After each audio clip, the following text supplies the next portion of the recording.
Hey guys, this is Lala Legacy and welcome back to another episode of Little Busters. So let's jump right back in. Kud was leaning against Kutagaya-san's chest wearily. Very well, I'll help you. We'll have to visit the dorm head first. You mean the head of the girls' dorm? That's right. This year's selection isn't finished yet, so she's a third year. And if I'm not mistaken, she's an acquaintance of Rinkun. If Rinkun puts in a good word for her, things will likely go smoothly. Would they really know each other? Because the dorm head likes cats as well. Ah, now I get it. I nodded. I'll talk with Rinkun later, and besides... What? We'll be late for class, she said as she turned her back to me and walked away. During recess. You, Kendo! All of a sudden, Masato screamed angrily. What is it? You're being noisy. Hey, what happened? Gosamu! What are you talking about? It's a long story. Hey, how do you read the kanji for extremely cold? It's Gosamu. That's enough for you. Or whatever. Is that so? It could be used like, this winter is gosa. I'm pretty sure that's an A. Gosamu, right? Okay, well, I'll give it a try this winter. That's what happened. Gosamu. But I've just found that my Japanese dictionary says it's Gokan! I almost made an embarrassing mistake thanks to this guy. It's your fault if you couldn't read such a simple character. Do you remember the time you misread the kanji for basket or as shoe, and we're the only one who made shoes in art class when we were in junior high? I still can't forget how all the classmates were laughing at you. What of it? I mean, you're much stupider than me. As soon as Kengo heard that line. What? He lost his temper. Why do I have to be called stupid by an idiot? You up for it? Bring it on! The tone of Masato's reply only added to the tension.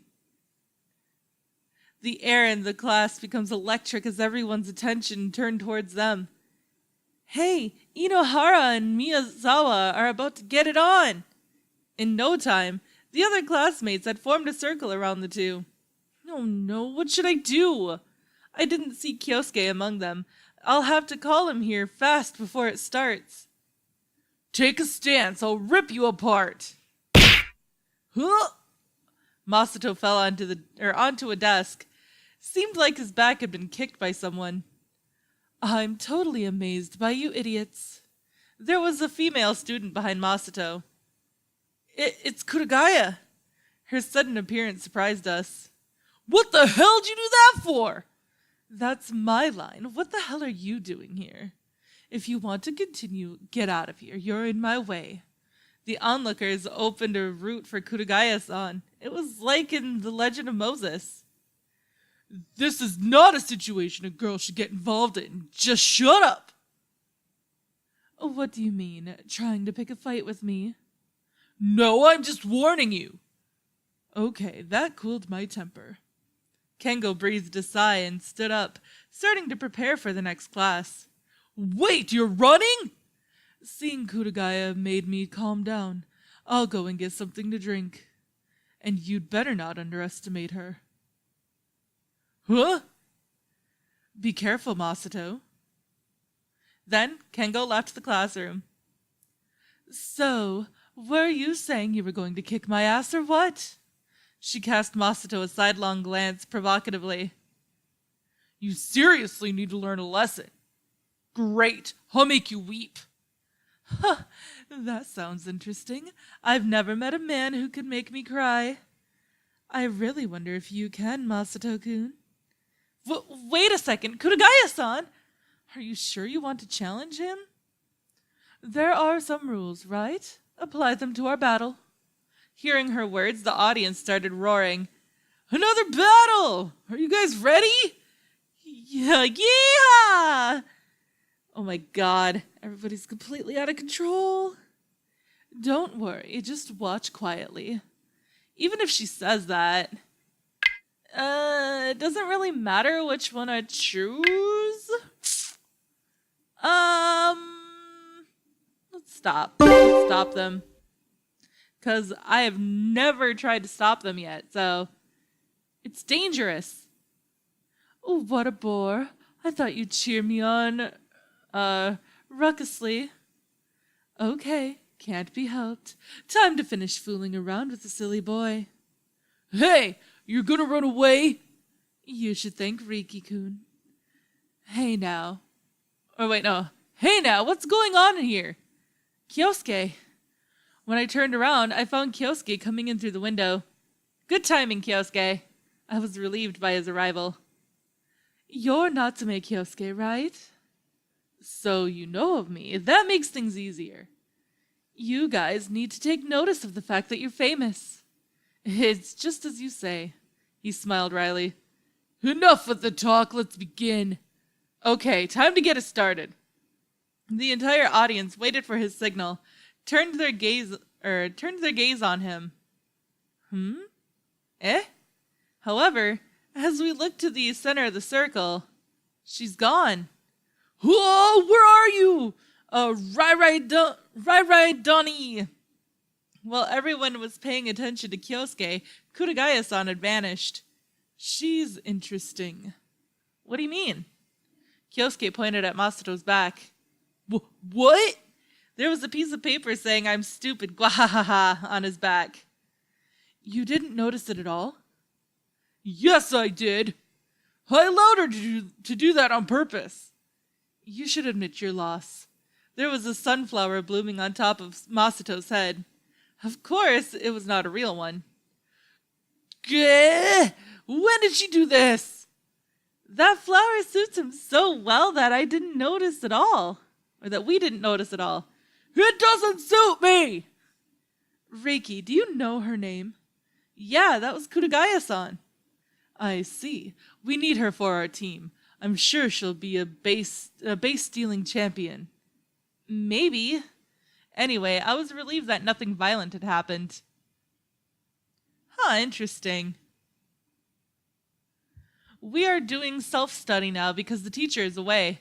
Masato sighed as his tension was drained off, leaning back to face the ceiling, fell asleep. Some of the classmates were killing time with their cell phones. That reminded me of something. Come to think of it, I've saved the QR code that should lead to Kyosuke's website. It doesn't really matter what I say here either. Let's just continue studying. I decided to study seriously. It's lunchtime. I bought my lunch at the school store. Come to think of it, I wondered if I could find Komari-san at the rooftop again. It might be nice to have lunch with her. Let's go to the roof. Or wait, no. Let's not go to the rooftop. Yeah. She's relaxing at her favorite place, so I'd feel bad about disturbing her too much. So I decided to have my lunch at the classroom. After school, we started practice. To let everyone get a feel for real matches, today we'll be keeping score. I don't think that makes much sense when she barely hits the strike zone every once every 3 balls. Throwing 4 balls makes it a walk. Make it okay up until 8 balls then. I think that's a bit... Okay, but in exchange, the batter is only out after 4 strikes. Are you sure? Ball 8.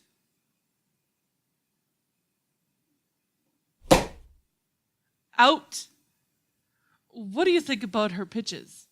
I don't get it with all these new rules. Okay. Prince title improved to I don't get it, Nokan. Keep practicing. Yeah. Alright. Time for you guys to count how many times I hit these cats. There's still some time until the game, but don't get careless. Right. Yep, I know. Ah!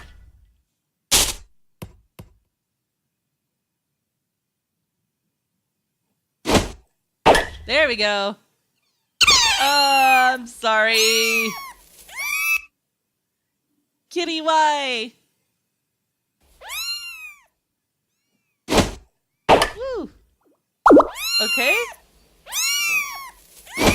Ah! Thank you. Oh, come on now. Kitties, get out of the way.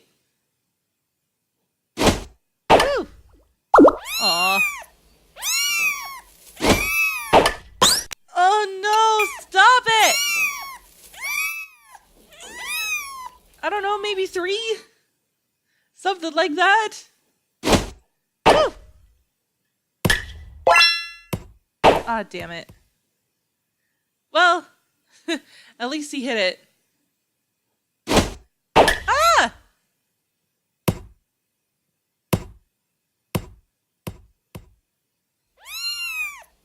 Alright, come on, Rin. Oh, sweet. Ah! Starting to lag, so I can't tell when I have to hit.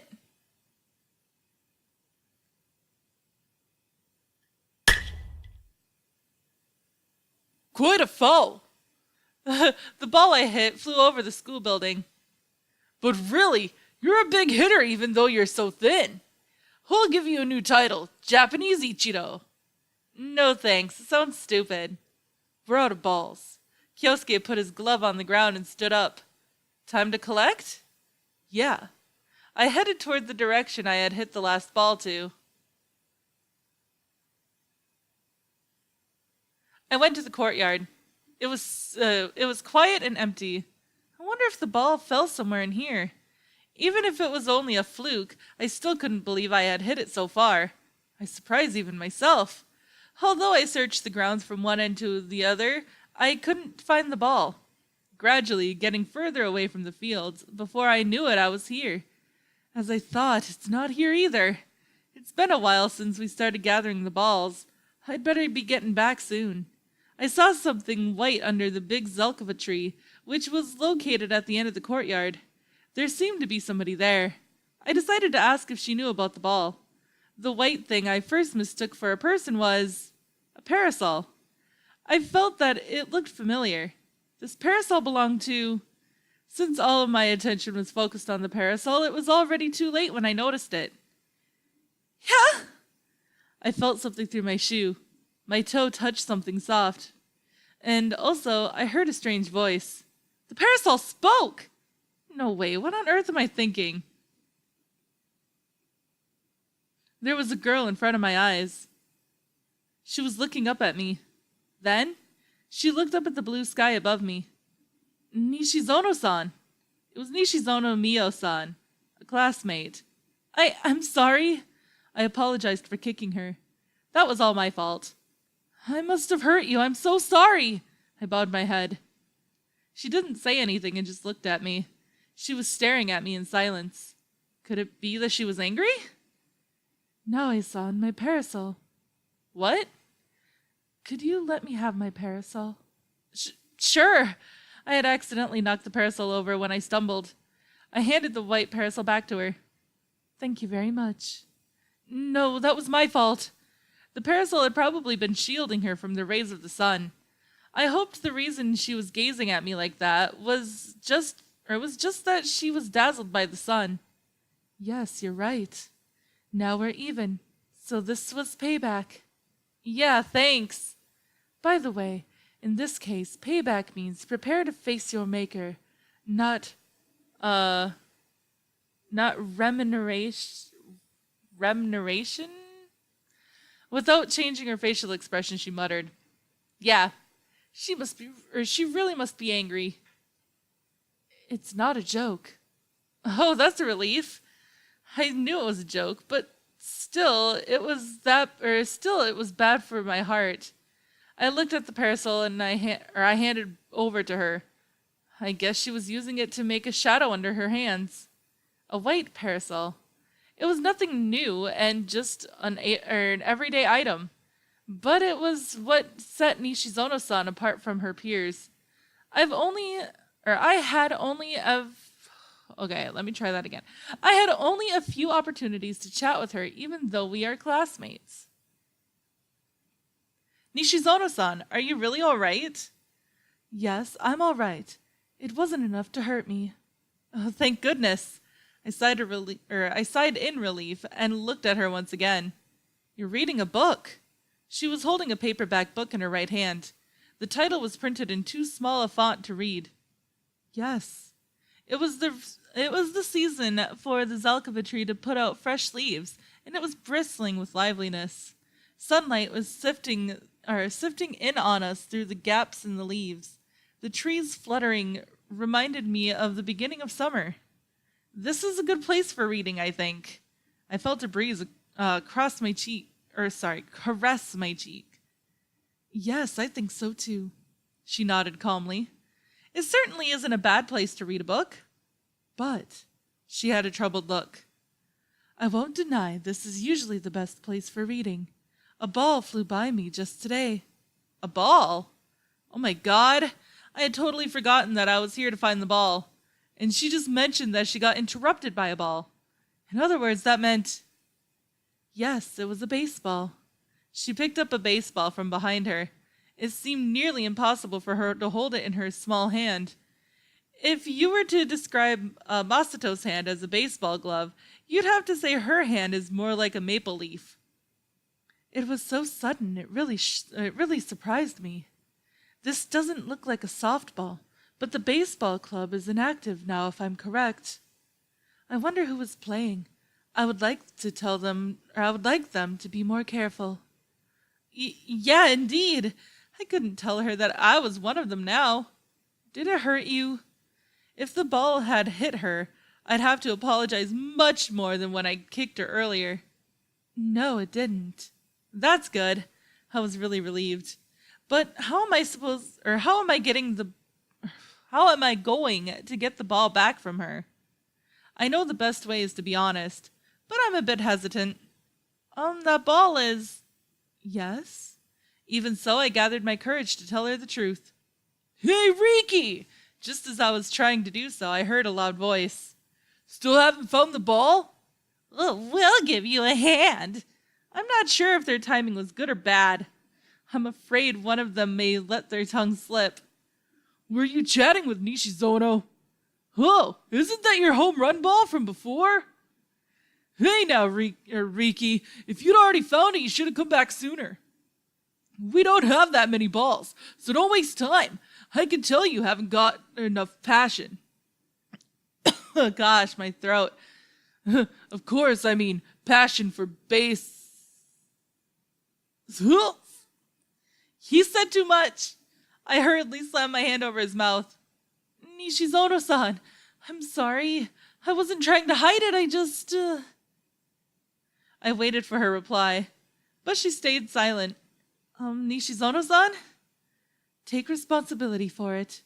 Saying so, she held out the ball to me. Responsibility? Masato and Rin turned their icy eyes on me. No, don't be getting any weird ideas. I think I might have got a bruise. How troubling.